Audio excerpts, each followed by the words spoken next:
For the first three quarters, Cade Cunningham controlled the game. But in the fourth quarter, he took it over. Every single time the Cavs made a push, Cade had an answer.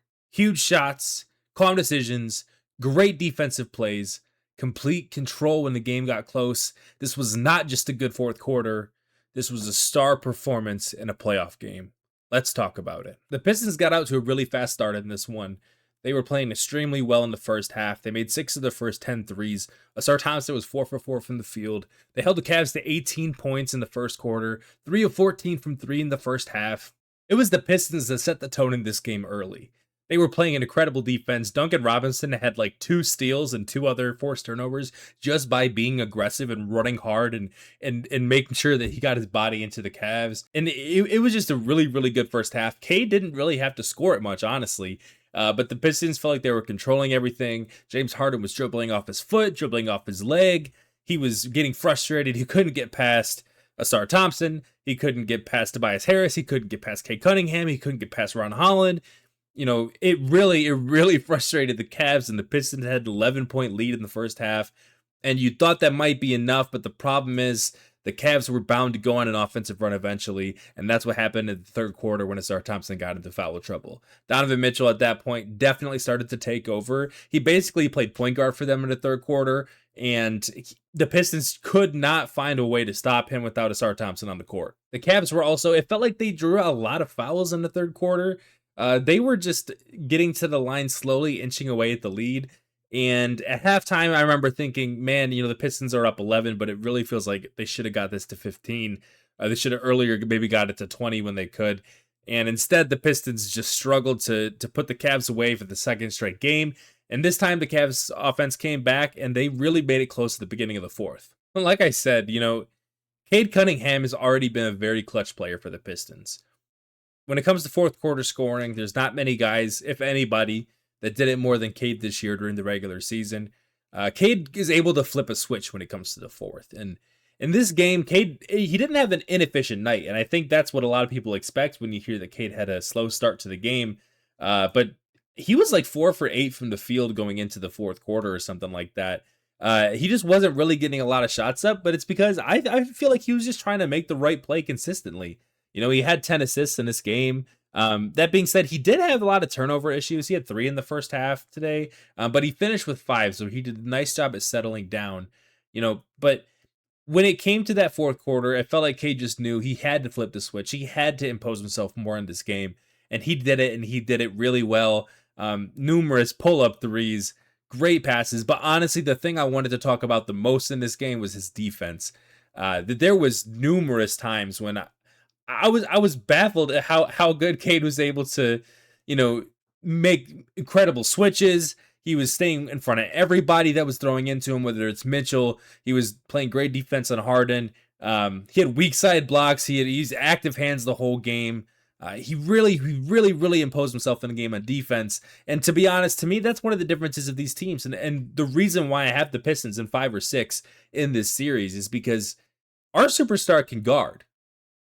Your superstars cannot guard on the perimeter. The Cavs have Evan Mobley, who's obviously, former defensive player of the year, a great defender in his own right.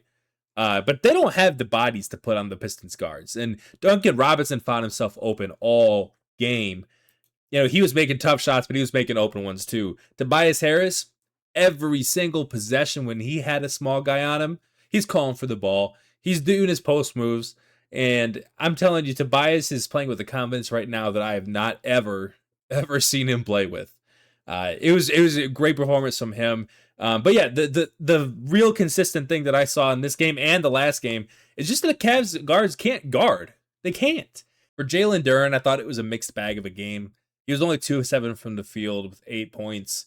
And Mobley and Allen both were able to kind of give him some trouble finishing around the rim. He did miss some ones that he just should have made, plain and simple. But overall, Jalen still had some possessions that were pretty strong on defense. He had 2 clutch free throws down the stretch, and he definitely wasn't able to kind of get into a rhythm in this game. But I'll tell you what, he was still by far the most impactful big for Detroit. I thought it was another really bad game for Isaiah Stewart. In 15 minutes, he was only able to come up with 2 points and 2 rebounds, and he had 5 fouls. So he really struggled in this one.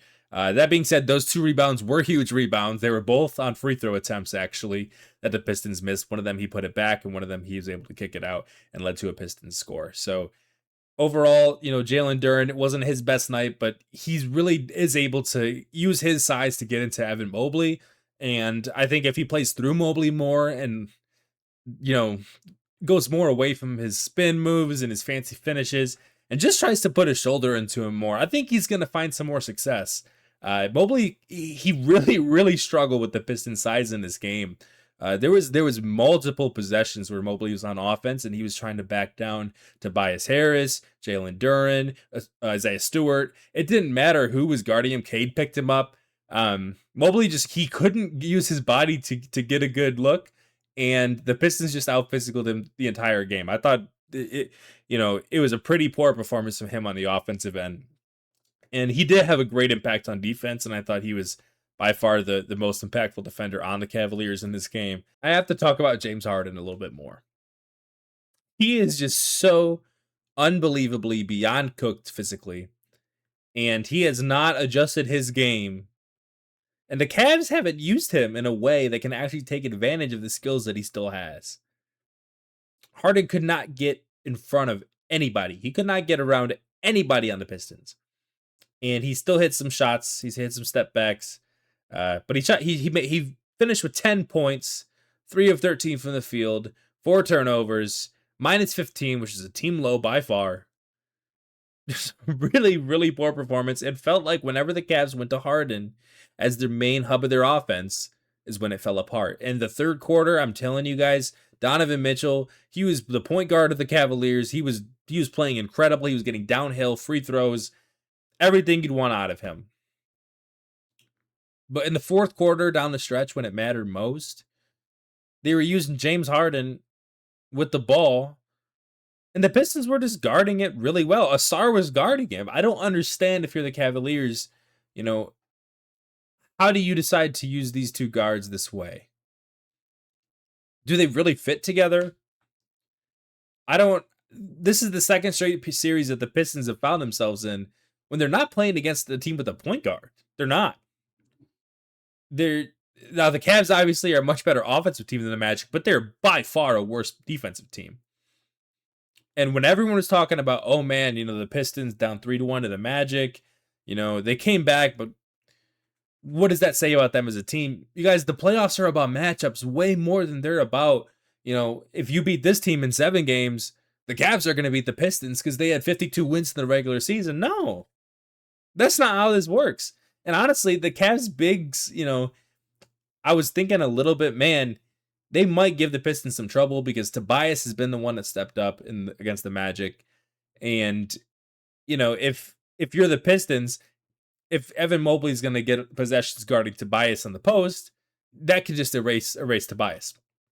The problem is for the Cavs, they don't have the guys in their starting lineup that need to play the minutes that can allow them to use Mobley on Tobias at all.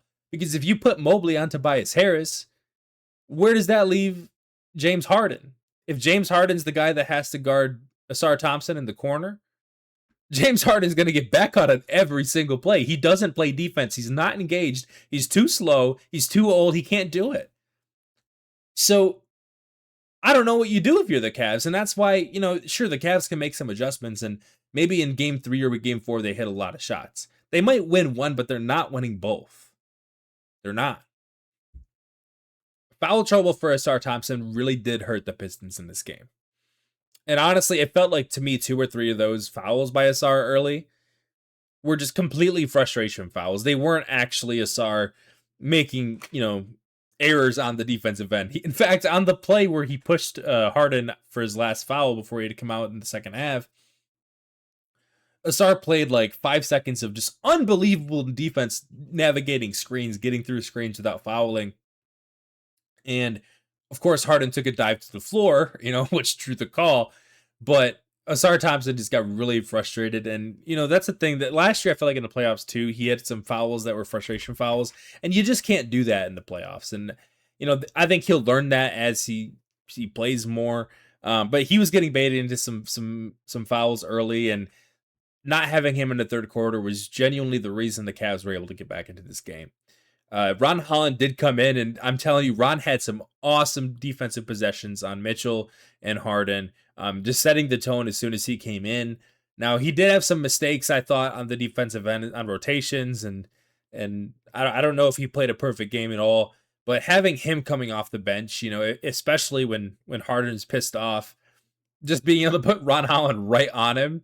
I mean, Harden was in hell in this game. I'm telling you, he was one of the most impactful players for the Pistons winning this one. In the fourth quarter, Asar Thompson hit an unbelievable three at the end of the shot clock. But unfortunately, his hands were just barely on the ball when the shot clock went off. And I'm sorry, that shot, I screamed so freaking loud in my apartment when he made that. But it wasn't the shot. It didn't count.